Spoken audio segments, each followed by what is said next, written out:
JDCap26 here, just do the tips and repairs and hobbies. And we got Robby the Robot here. And he's a wind-up version. I just cleaned him up a little bit because he was a little dusty. And the key is right here. And it actually says Robby the Robot on the key. You can see that right there. Pretty big key too. I'm not sure if it goes to this Robby, but it does fit. And so let's wind him up a little bit. Not too much. Okay. And in the back, there's a little thing here that you put on. And it's pretty cool.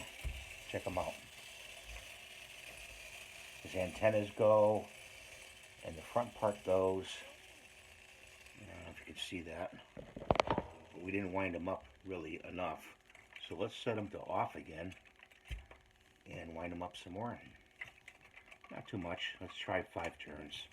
1, 2, 3. Okay, I think 3 is enough. 4 is the max. And put them on. It's got a sparking front. And he's going along pretty well on this desk right here. Put him back a little bit. And I really enjoy robots, as you know. And he's a pretty good rendition of this robot.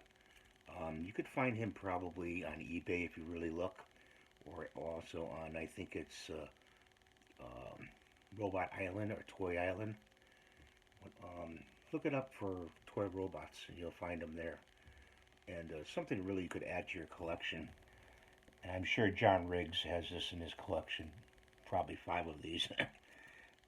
He's another collector.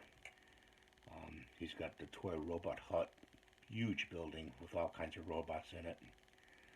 And just wanted to show you this and show you that, you know, they make toy robots. And this is one you might want to collect. So thanks for watching today, and I hope you have a great day. And stay safe, and we'll see you next time.